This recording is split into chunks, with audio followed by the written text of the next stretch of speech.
అందరికీ నమస్కారం. ఈరోజు నెల్లూరు చేపల పులుసు తయారు చేయ విధానం నేను చూపిస్తాను. ఈ వీడియోలో ఒకసారి చూడండి.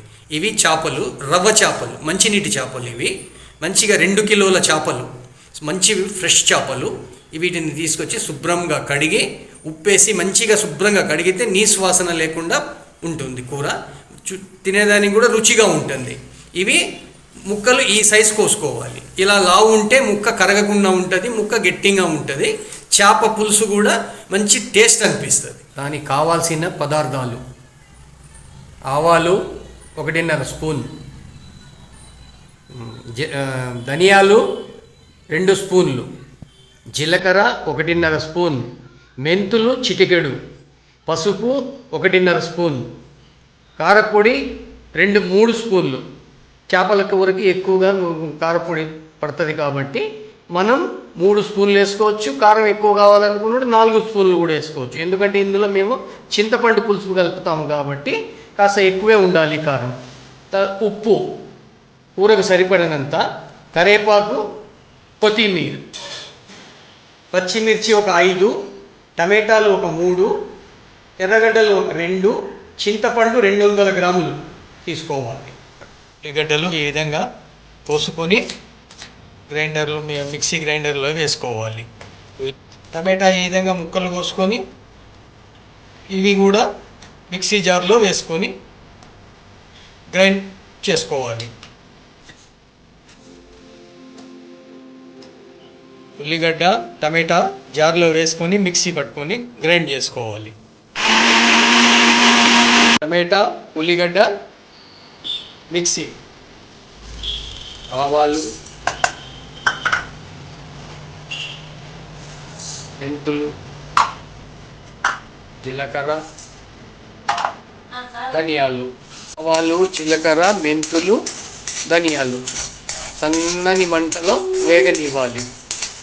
ఇది కొద్దిగా బ్రౌన్ కలర్ వచ్చేదాకా సన్నని మంటలో వేగనిచ్చుకొని గ్రైండ్లో మిక్సీ పట్టుకొని పెట్టుకోవాలి. ఆవాలు, జీలకర్ర, మెంతులు, ధనియాలు ఎర్రగా వేయించుకున్న తర్వాత మిక్సీ పట్టుకోవాలి.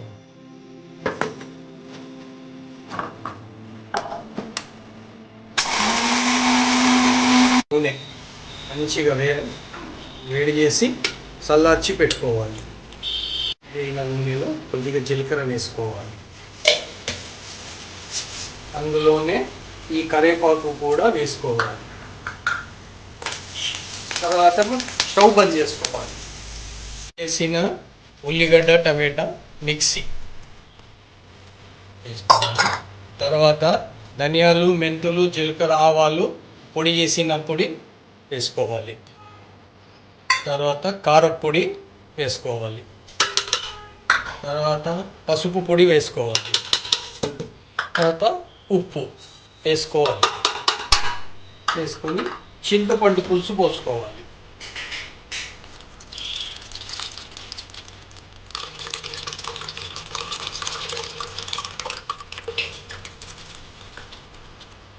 వేసుకొని మంచిగా కలుపుకోవాలి.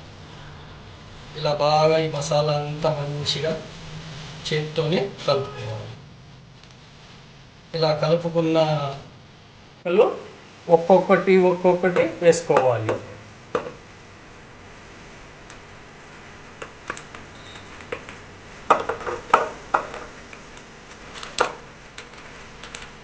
వేసుకొని చేతితో చేపలకంతా మసాలా అంటేటట్టు మొత్తం మంచి మసాలా ఈ ముక్కలకు పట్టేటట్టు చేతితోనే కలుపుకోవాలి. ఇలా మంచిగా కలుపుకొని కాస్త నీళ్లు పోసుకోవాలి. కొద్దిగా నీళ్లు పోసుకోవాలి. పచ్చిమిర్చిని ఇలా మధ్యలోకి ఇలా ఘాటు పెట్టుకొని 5-6 పచ్చిమిర్చీలు వేసుకోవాలి. కాచిన ఆయిల్ పైనుంచి పోసి కలుపుకోవాలి.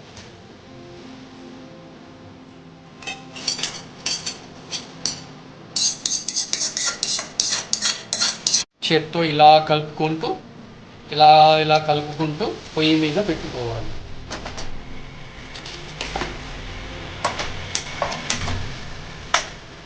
కొత్తిమీర పైనుంచి ఇలా చల్లుకొని మూత స్పూన్ పెట్టి ఇలా అనాలి. తర్వాత చేప కూర ఉడికేటప్పుడు మాత్రం స్పూన్ పెట్టకూడదు. ఇప్పుడు స్టార్టింగ్లో అంటే ముక్క గట్టిగా ఉంటుంది కాబట్టి మెత్తబడదు. ఒకసారి ఇలా గరిటెతో తిప్పుకొని మూత వేసి పెట్టేయాలి. మనం ఇలా చేత్తోనే ఇలా పట్టుకొని ఇలా 1 2 3 సార్లు ఇలా తిప్పి మళ్ళీ పొయ్యి మీద పెట్టేయాలి.